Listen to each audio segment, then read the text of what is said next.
So I marked where the little bushings are going to be welded into the front frame cradle here, or front frame Y, I don't know what you want to call it. I have it set up in my drill press, but unfortunately my little drill press, the table doesn't go deep enough.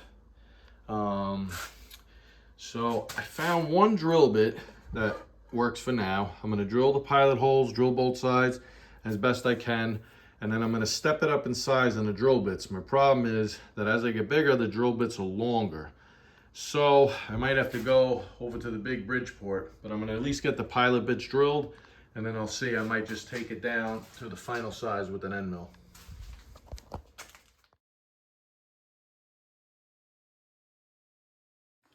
So I got this about as good as I'm going to get it. It's a decent fit. What I have is some just some black pipe, probably like 3/8 of an inch or something like that. I'm going to cut off the threads on both of these.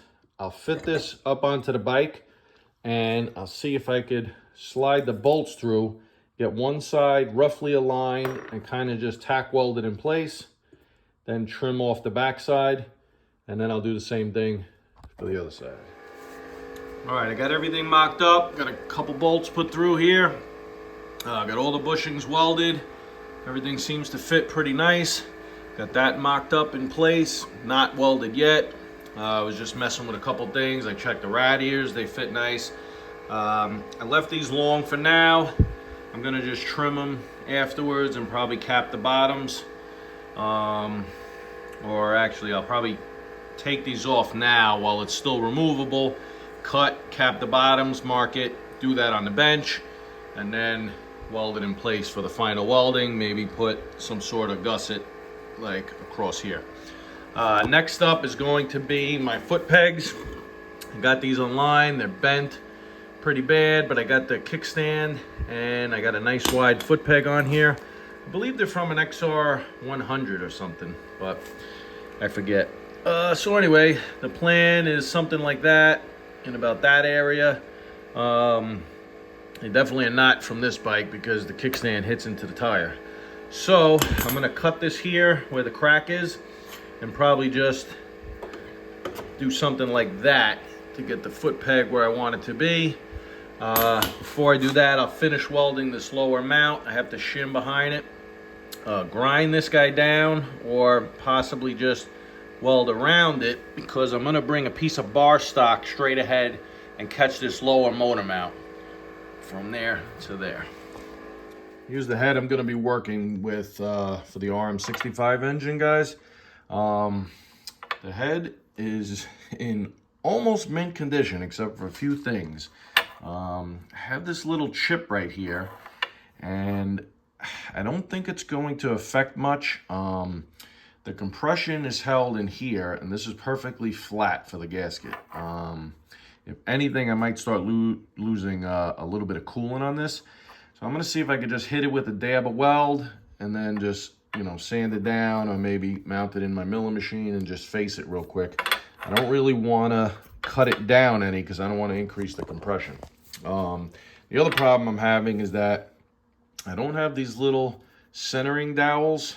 I have them on the other side when the cylinder goes down onto the lower cases, but I don't have them for the head. So what I came up with was this piece of shaft that I had. It was like a bearing shaft for a 3D printer or something like that. And it's actually pretty hard. It's a tough cut. I couldn't cut it at all with high-speed steel. So I sharpened up some carbide that I had, and that seemed to be cutting it pretty good. I have this little one to just about the right diameter. You can see there. There we go. Nice tight fit, just like I want it. So I left it connected for now so I could take a measurement on it, and then I'll part this one off, or I might have to cut it off with the grinder, to be honest. I don't know if my parting tool will cut it. And then I'll make a secondary one, same diameter. I'm gonna stick the pin down in one of the holes. They seem to be all the same depth, roughly.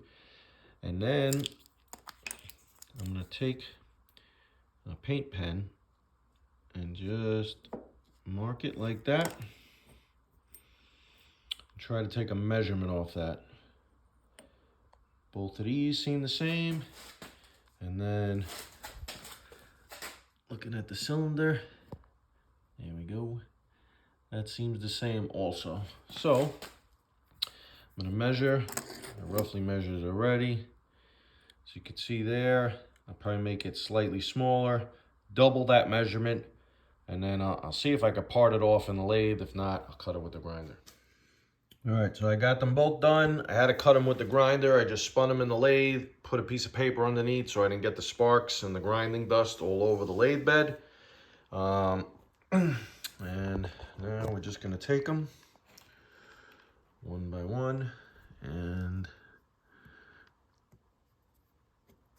slide them into the head like that.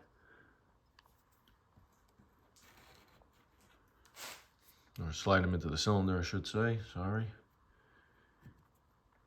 Okay, that one's a slightly tighter fit, but not that worried about it. Remember, there's also a gasket that goes in this, but I made them just about flush the way they are now, so I'm definitely not gonna have a problem once the gasket's on. When you guys are doing this work, you have to save every piece of metal you can get your hands on. So this is some sort of hook. I have no idea what it's from. I've been saving it probably for forever. But I pulled it out of the old steel bin, and it looks like it's going to be a nice fit to catch both sides of the lower motor mounts. All right, this is what I came up with. Nothing fancy here, guys. Just trying to add a little bit of strength. This is probably 1/4 inch. I rounded and drilled a hole in the bottom. You can see right there, and that's going to be welded, something like that. And I'm probably just going to fill this in with weld around this little knob here. I decided not to grind it off because I want to keep the strength. That's going to end up like that. Put the bolt through, and then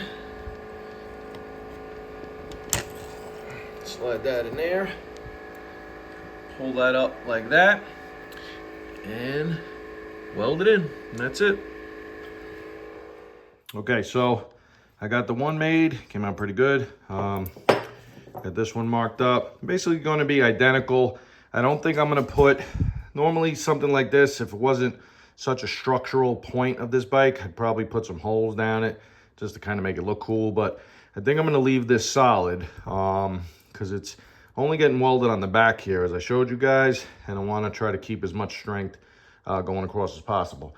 I might make up some sort of a skid plate and bolt it under here and run it up to that front down tube I made, and just having that bolted on would add a lot of strength to the frame. But I think this should be good for now. I'm just going to take the grinder, like I did on the last one, just cut this out.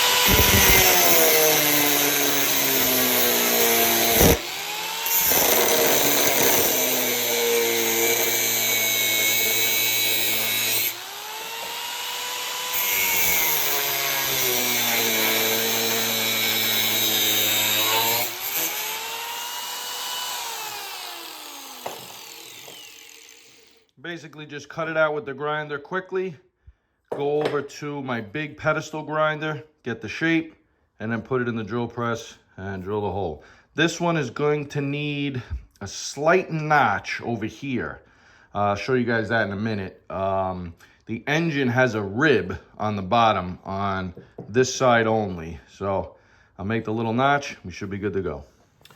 I trimmed down the old Xr foot pegs. Actually, I think they're from a newer bike than this one. I believe they're from an Xr100. I think they just changed the pegs on them. But anyway, I cut that down. This is going to end up going something like that. Might just have to bump it out a hair. And I cut off the original piece that was sticking out for the brake lever. I'm keeping the drum brakes on here for now. What I did find was this Yamaha Blaster brake pedal. It doesn't quite fit the shaft, so I'm going to put this in the lathe. I'm going to take down the front end, leave this a little wider, so that would hopefully be the stop, something like that. And I could probably still put a cotter pin through there.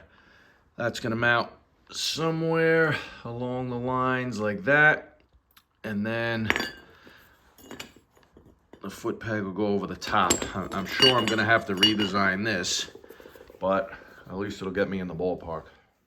Okay, I got it mounted in the lathe, and I'm going to try to mic this one-handed, if I can. One-handed and backwards. There we go. Pull it out, get a rough idea of what it is.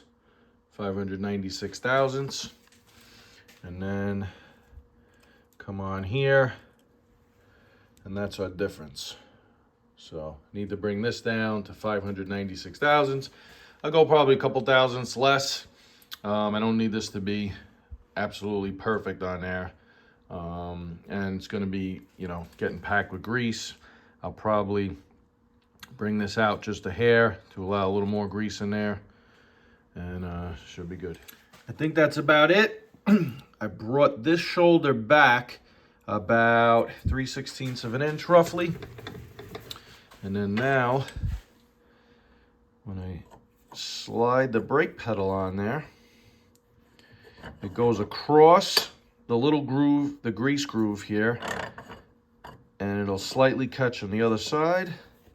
It's nice and tight, and you could just about fit a washer and a cotter pin on this side. Now that I'm looking at it, I might actually go just another 1/16 in, so I could get a normal size washer on there. But other than that, she's pretty much done.